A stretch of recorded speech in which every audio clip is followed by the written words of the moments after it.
ललित दास कौन है, क्या है उसकी योग्यता?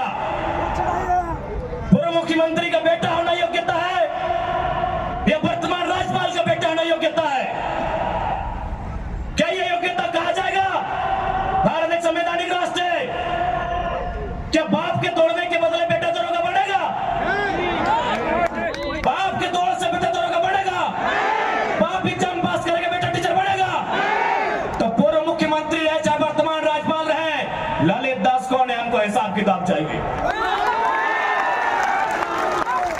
आज ना ये चुनावी भाषण देने आए हैं, न राजनीति की बात करने आए हैं। एक संदेश लेके आए हैं कि कोयलांचल और कोल्हान के लोगों, हम दो हमारे दो नहीं। बिल्कुल इस भ्रम में मत रहिए, हम दो हमारे दो नहीं। तीसरा पैदा कीजिए, उसको निर्मल महतो बनाइए, उसको हथियार से लेस कीजिए। अरे कैसे लड़ाएंगे आप इनसे? 20 लाख करोड़ की प्रॉपर्टी है इनकी, आप ऐसे लोगों से लड़ पाएंगे? आपका टीचर बेटा लड़ पाएगा? आपका वकील बेटा इनसे लड़ पाएगा? आपका डॉक्टर बेटा इनसे लड़ पाएगा? इसलिए आज कोल्हान और कोयलांचल, हम दो हमारे दो नहीं। तीसरा पैदा कीजिए, उसको निर्मल बनाइए और उन पैमानों से युद्ध के लिए तैयार कीजिए। आपको बचाने कोई नहीं आएगा। अरे आप किससे उम्मीद करते हैं? एसएसपी, आपको जानकारी होना चाहिए, एसएसपी टाटा का साथ देते हैं। हिंदू मुस्लिम का राइट होता है, 44 मुसलमानों की दुकान तोड़ी जाती है, उस समय धारा 144 होता है, लेकिन टाटा रातों रात रोड बनाता है, धारा 144 का कहीं जिक्र नहीं होता है। आपकी सुरक्षा कौन करेगा बताइए? कौन करेगा आपकी सुरक्षा? ये हम आप बताइए हमें, कौन करेगा आपकी सुरक्षा? आज ये डोबो का वीडियो किसी कोई डोबो का सीओ है, पहले मैं कहना चाहूंगा ये बहुत सारे पुलिसकर्मी हैं जो ईमानदार हैं, उनको नमस्कार है।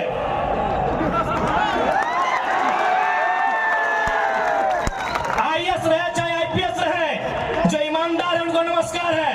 अगर कंपनी में भी ईमानदार लोग हैं तो ईमानदार है, उनको नमस्कार है। लेकिन सुनने में आया है कि डोबो का सीओ 20,000 रुपया प्रति एकड़ अपने बाप का जमीन मोटेशन करवाने के नाम पे मांगता है। ऐसे सीओ को जो डोबो का सुनने में आया है, उसको 2 महीने में लेकर डुबा दीजिए। इस बात को हम चिन्ह ठोक के कहेंगे। उसका बाप का जमीन है क्या? 20,000 नहीं, 20 पैसा नहीं मिलेगा, 20 पैसा नहीं मिलेगा। वीडियो का बाप का जमीन है, सीओ का बाप का जमीन है क्या? लेकिन आपके बाप का दादा का ये जमीन है। ये 4000 साल से हम यहाँ खेती बाड़ी करते हैं, ये हमारा प्रमाण है। अरे अब तो दुनिया के वैज्ञानिक मान रहे हैं कि सबसे पहला इंसान सिंहभूम से निकला था। आप गर्व कीजिए अपने इतिहास पर, आप गर्व कीजिए अपने इतिहास पर। ये हम नहीं कह रहे हैं, ये दुनिया की रिसर्च की टीम कह रही है कि जब दुनिया जल में था और जल से जो मिट्टी का कण पहले बाहर आया था और सिंहभूम का इलाका था, ये दुनिया के रिसर्च टीम कह रही है। यानी ये जमीन हमारी है, ये भूमि हमारी है। और आज यहाँ हम बेगाने बन के बैठे हैं, आज यहाँ हम दर बदर की ठोकरें खा रहे हैं। आज हमारे यहाँ कत्ल किया जा रहा है और एकदम साल दर साल किया जा रहा है। 77 में, 87 में, 97 में, 7 में एकदम कंटिन्यूली हमारा कत्ल किया जा रहा है। और आज हम हाथ धर के बैठे हैं। आज हम कहना चाहेंगे, आज बिल्कुल अगर हम होते निर्मल दा के समय, यदि हम होते सुनील दा के समय, कसम से आंख से आंसू नहीं बहाते, कसम से आंख से आंसू नहीं बहाते। उनकी मौत के साथ साथ और 100 लोगों को मरने के लिए तैयार करते और आंख से आंसू नहीं, उनको नदी में बहाते जो उनकी मौत का कारण बने थे। हमने आंख से आंसू बहाया, हमने अनाथों जैसा अनुभव किया कि हमारे लीडर चले गए। अब रोने का समय नहीं है, अब बिलखने का समय नहीं है, इंतकाम का समय है। क्योंकि आने वाला 20 साल बाद आने वाली पीढ़ी ना वो निर्मल दा को पढ़ने का समय जुटा पाएगी, ना वो बिरसा मुंडा को पढ़ने का समय जुटा पाएगी, ना वो शेख भिखारी को पढ़ने का समय जुटा पाएगी। आने वाली पीढ़ी सवाल भी नहीं कर पाएगी। इसलिए आज आपको अपने हर एक घर से, हर एक परिवार से एक एक औलाद को, चाहे बेटा या बेटी रहे, एक एक औलाद को फौलाद बनाना होगा। ये आज मैं कोल्हान वासियों को कहना चाहूंगा। अरे कब तक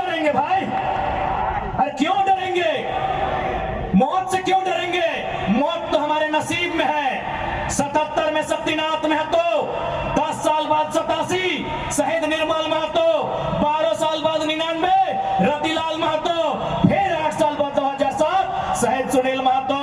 तो सुन लीजिए कंपनी के दलालों, 77, 87, 7, अंत में 7 आता है। अब सामने है 2027, आप तैयारी कर लीजिए जयराम महतो के लिए। लेकिन इस बार भूल मत कीजिएगा, क्योंकि मैं अपने समर्थकों को साफ साफ कह दूंगा, बिल्कुल, क्योंकि आज विधायक सांसद की औकात नहीं है इन कई लाख करोड़ के कंपनियों के खिलाफ बात करने की, लेकिन एक साधारण सा लड़का इनके खिलाफ बात करता है। हो सकता है हमारी हत्या होगी, हमें परवाह नहीं, लेकिन अगर मुझे मानने वाले लोग हैं और मेरी हत्या होती है तो मैं आपसे कहूंगा उस समय धरना नहीं दिया जाएगा, ना कोई आगजनी किया जाएगा, ना ही सड़क जाम किया जाएगा और ना ही बसों का शीशा फोड़ा जाएगा। यदि सच में हमारी हत्या से आपको गुस्सा लगे तो शीशा नहीं, सर फोड़ना और बेईमानों का, जिनके कारण हमारी हत्या हुई। बहुत दिन तक डर के रहे, बहुत दिन तक डर के रहे। कत्ल होगा, शहादत होगी निर्मल महतो की, शहादत होगी सुनील महतो की, और टाटा में असिस्टेंट जीएम के पद पर काम करेगी एसएस की पत्नी। हम सवाल करेंगे, ये सवाल करने का हमको हक है। शहादत देंगे सुनील महतो, आज उनकी विधवा मां रो रही है, आर्थिक दयनीय स्थिति का सामना कर रही है, और एसएसपी की बीवी या फ्री फोकट में जनरल मैनेजर पद पे काम करेगी। हम इसका सवाल करेंगे, आपको जो कहना है कीजिए, आपको जो करना है कीजिए। अरे कब तक डरेंगे कोल्हानवासी, कब तक डरेंगे, कब तक इनकी गुलामी सहेंगे? अरे जिनके हमारे बाप दादाओं की जमीनों पर टाटा जमशेदपुर खड़ा है, हमारी बाप दादा की जमीन पे उसामा चीन खड़ा है, हमारी बाप दादा की जमीन पे टिस्को खड़ा है। इस बात को जहन में याद रखिएगा कोल्हानवासियों। आज कोल्हांचल से ये टाइगर ये संदेश लेके आया है कि अब हमें डरने की नहीं, अरे मरना पड़े तो मर जाइए, लेकिन आने वाली पीढ़ी के भविष्य के लिए आज हमें इस लड़ाई को लड़ना होगा। मैं लोकतंत्र के चौथे स्तंभ के माध्यम से मैं सवाल करूंगा टाटा मैनेजमेंट से कि ललित दास कौन है? Who is Lalit Das? What is his ability? उसकी योग्यता क्या है? कौन है ललित दास? उसकी योग्यता क्या है? कितना तक पढ़ा है कि आज सीएसआर को संभालेगा, आज IL6 में नौकरी करेगा? साला जिसका गांव उजड़ा, एक नहीं 18 गांव टाटा के लिए उजड़ा है, और छत्तीसगढ़ का रघुवर दास जी का बेटा ललित दास यहाँ IL6 में नौकरी करेगा, सीएसआर को संभालेगा। हम सवाल करेंगे, पूछेंगे मैनेजमेंट से, छापिए इसको हेडलाइन में कि जयराम महतो टाटा प्रबंधन से सवाल करता है, जमशेदपुर की टाटा प्रबंधन से कि ललित दास कौन है, क्या है उसकी योग्यता? बाहर बात अच्छा मजाक बना के रख दी है, कत्ल होगा हमारा, लहू बहेगा हमारा, हमारी लहू से स्वर्णरेखा की नदी लाल होगी, हमारी लहू से दामोदर की नदी लाल होगी, और ललित दास माला माल होगा। हम सवाल भी करेंगे और बवाल भी करेंगे, इस बात को लीजिए। आइए सामने,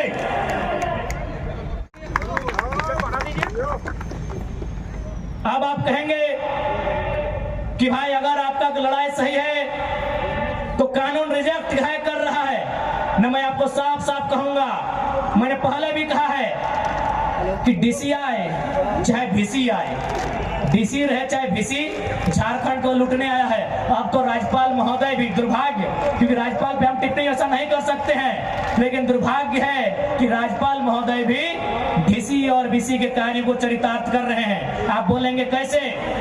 इसी बिहार राज्य में 75% का आरक्षण का विधेयक विधानसभा में, विधानमंडल में पारित हुआ, राज्यपाल ने कहा एक्सेप्टेड। इसी झारखंड में 77% के आरक्षण को क्या कह रहे हैं? रिजेक्टेड। आप कानून की बात करते हैं, हर जगह तो आप लोग हमको शोषित कर रहे हैं, हर जगह हमारे साथ सौतेला व्यवहार कर रहे हैं। बताइए, पढ़े लिखे लोग बिहार में 75% सेलेक्ट होगी, में 77% रिजेक्ट हो गया। और आप कानून की बात करते हैं, अरे कानून को आपने नोच के चोंच के चबा के खा लिया है।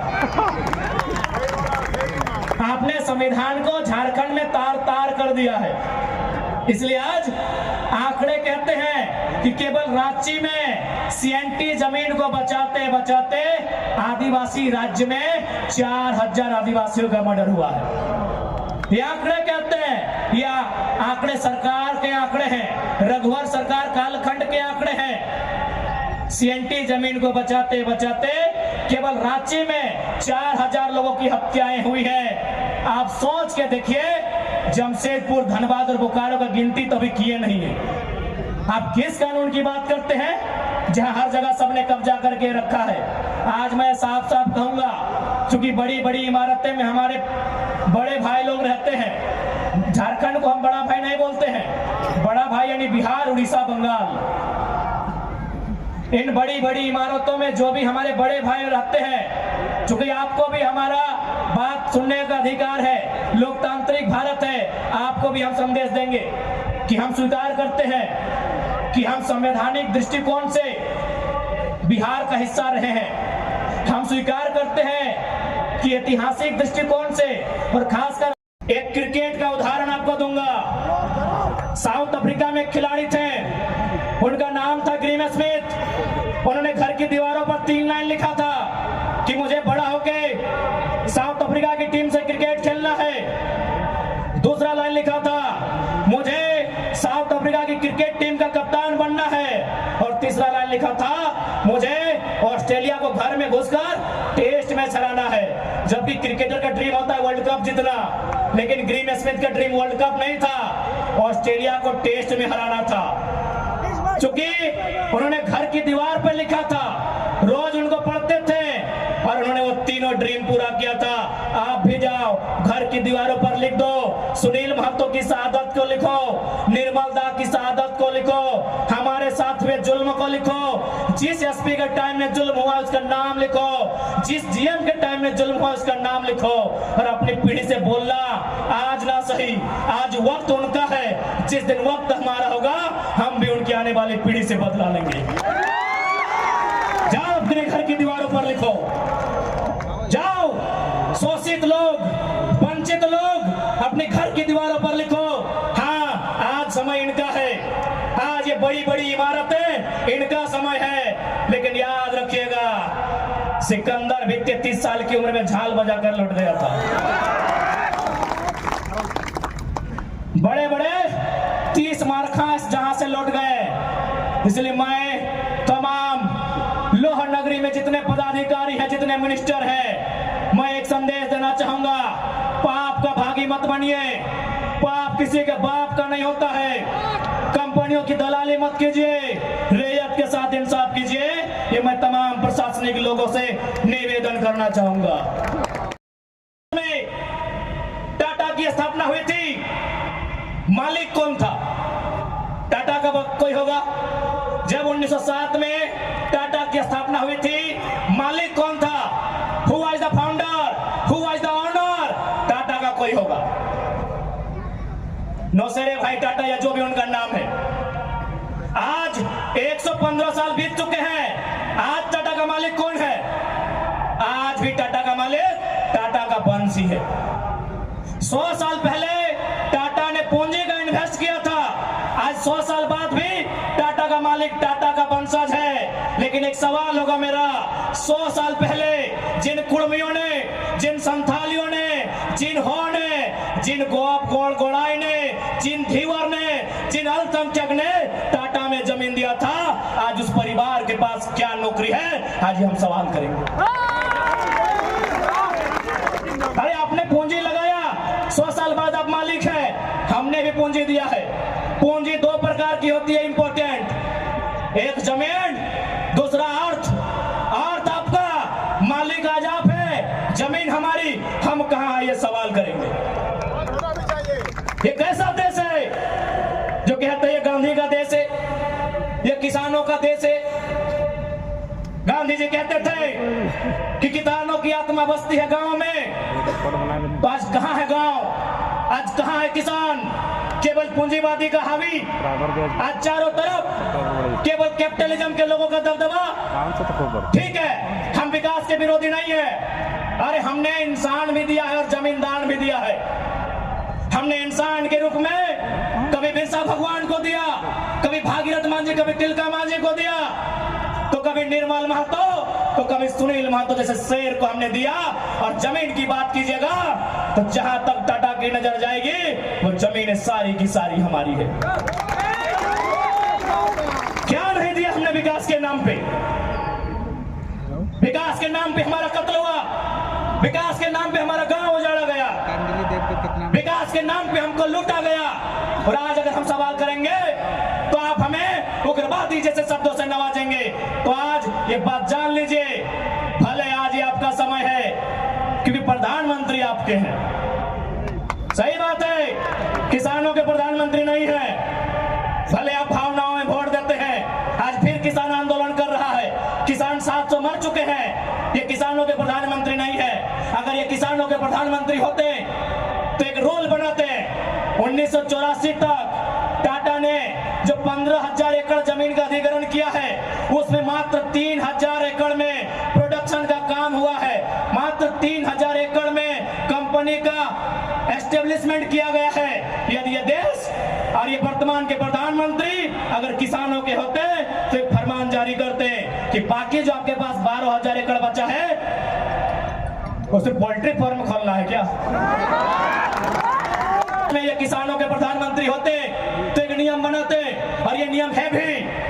बाकायदा न्यायालय में चर्चा उठ चुका है कि यदि किसी कंपनी ने जमीन लिया है और उस जमीन पे काम नहीं हुआ है तो रैयत को वापस लौटाना चाहिए। टाटा ने 15,000 एकड़ जमीन लिया है, मानते हैं 3,000 एकड़ पर इन्होंने काम किया है, चलिए 3,000 एकड़ एक्स्ट्रा, अभी भी 10,000 एकड़ जमीन है जो इनके कब्जे में है, वो यहाँ के रैयतों को वापस मिलना चाहिए। तब मानेंगे ये गांधी का देश है, तब मानेंगे किसानों का देश है। आप बोलेंगे हम मान लेंगे, दीजिए 10,000 एकड़ जमीन वापस, तब मानेंगे किसानों का देश है, तब मानेंगे महात्मा गांधी का देश है। आज और तमाम जितने भी IAS, IPS मिनिस्टर, आज अगर मैं साफ कहूंगा कि संविधान की जितनी हत्या उग्रवादी आतंकवादी करते हैं उससे कहीं ज्यादा वो IAS, IPS और मिनिस्टर संविधान की हत्या करता है जो पूंजीपतियों का साथ देता है। क्यों पता है?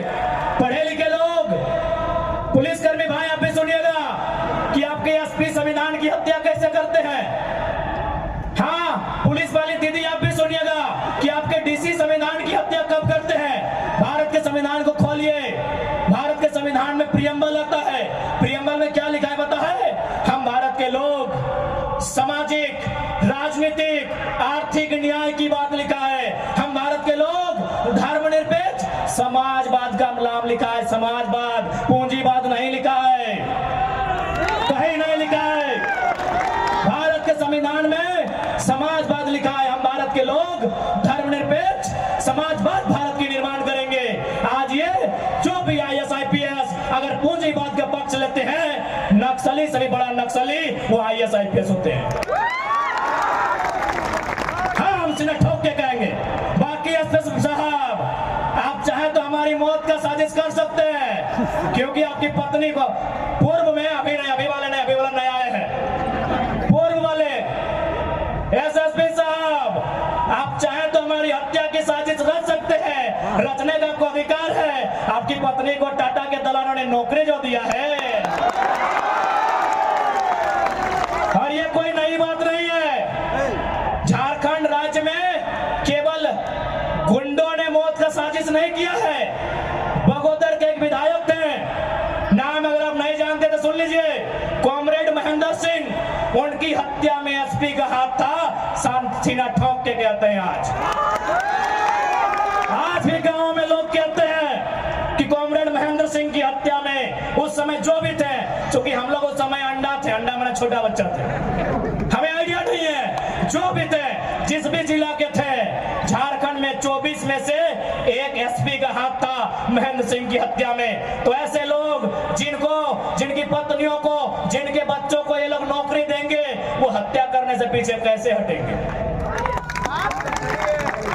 तो सुन लीजिए महोदय, चूंकि आपकी योग्यता का हम सम्मान करते हैं, आपकी प्रतिभा का सम्मान करते हैं, आपकी एजुकेशन का सम्मान करते हैं, लेकिन एक बात कहेंगे, हम गरीब लोग हैं, बद्दुआ नहीं देते हैं, लेकिन हमारे दिल से एक हाय निकलती है, उस हाय से याद रखिएगा, ये विधाता आपको कभी माफ नहीं करेगा। अरे भाई, अगर हिम्मत नहीं है तो काहे गर्व से बोलते हैं कि आईएएस आईपीएस बन के आए हैं? अगर Tata, Vedanta, Birla, BCCL, CCL, Ambani, Adani, Usha Martin, TISCO, Telco, अगर उनकी गलत नीतियों से आपको लड़ने का हिम्मत नहीं है तो काहे खुद को आईएएस आईपीएस की गिनती करवाते हैं? चपरासी बनिए, चपरासी बनिए। और हम ये भी मानते हैं कि आज आपके पास शक्तियां हैं, अरे बहुत अच्छा, क्या कीजिएगा, ऐसे भी तो हमारा कत्ल होता आया है, हम कत्ल होते होते हम मरते मरते परेशान हो चुके हैं, हमने बहुत कत्ल देखा है, जितना अंग्रेजों ने हमें नहीं सताया है उससे कई ज्यादा गुना कॉर्पोरेट ने, भ्रष्ट आईएएस आईपीएस ने, भ्रष्ट मिनिस्टर ने और भ्रष्ट डोबो जैसे सीओ ने हमें सताया है। अरे आप क्या कीजिएगा, कीजिए ना, मरने सब आया है, कौन यहां जीने आया है? 610 ट्रिलियन वर्ग किलोमीटर सूरज।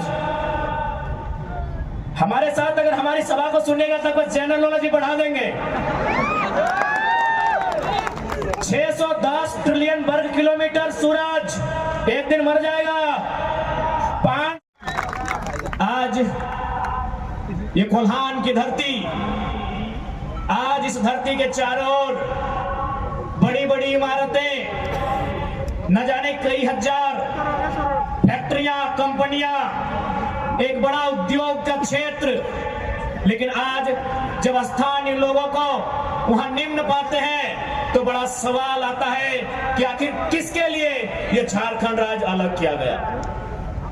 88 सालों का संघर्ष, 88,000 का बलिदान, धरती आबा बिरसा मुंडा की जन्मतिथि 2015 नवंबर को यह राज्य अलग हुआ, बिहार राज्य से कटकर 46% भूभाग लेकर 79,714 वर्ग किलोमीटर और उस समय 18 जिले लेकर यह राज्य अलग हुआ।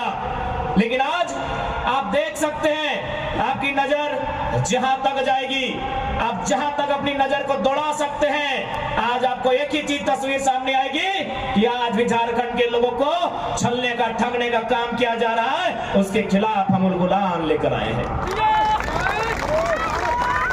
यदि साफ शब्दों में कहेंगे कि मर्यादा पुरुषोत्तम को श्री राम कहते हैं, मर्यादा पुरुषोत्तम को श्री राम कहते हैं, बांसुरी वाले को घनश्याम कहते हैं, मिसाइल मैन को अब्दुल कलाम कहते हैं, और जो टाटा बीसीएसएल से आंख मिलाए उसे टाइगर जयराम कहते हैं। बिल्कुल सवाल होगा, जबकि मुझे बहुत सारे लोगों ने कहा कि आप फ्यूचर के लीडर हैं झारखंड का, आप झारखंड का भविष्य हैं, आप अच्छा बात बोलते हैं, आप अच्छे हैं भी, लेकिन कोशिश कीजिएगा कि कोल कंपनियों के खिलाफ मत बोलिएगा, टाटा, वेदांता, बिरला के खिलाफ मत बोलिएगा, ये बड़ी हस्ती है। तो हम भी कह दें कि अगर आप बड़ी हस्ती हैं तो याद रखिएगा, उस बस्ती को हमारी हस्ती के कारण आप टिके हैं। जी हाँ, ये बातें हमारे सामने आई कि आप, और बिल्कुल इतिहास गवाह है, चूंकि इसे टाटा नगरी के नाम से जाना जाता है, तो मैं आपको इतिहास के पन्ने से परिचय करवाऊंगा। 1977 का वो साल था, लेकिन वो कोल्हान नहीं, वो कोयलांचल था, वो टाटा सिजवा नामक क्षेत्र था, और वहां के जीएम ने एक कोयलांचल के हीरे को ऑफर किया था कि हम तुम्हें कार देंगे। उस कोयलांचल के हीरे ने कहा था हमें कार नहीं, बदले में रैयतों के लिए रोजगार चाहिए। इस बात में उनके बीच तू में हुआ था, वाद विवाद बढ़ा था, और आज इतिहासकार कहते हैं, आज जो लोग गांवों में वो कहते हैं कि शहीद शक्तिनाथ महतो ने उस समय तत्कालीन टाटा के जीएम के गालों में खींचकर 2 तमाचा लगाया था। मैं उस वंश का औलाद हूँ, मैं उस कौम का औलाद हूँ। हाँ, ये मानता हूँ कि बदले में फिर बाद में महतो की हत्या उसी टाटा के जीएम के नेतृत्व में हुआ था। आज उसी का पाई पाई हिसाब लेने आया हूं।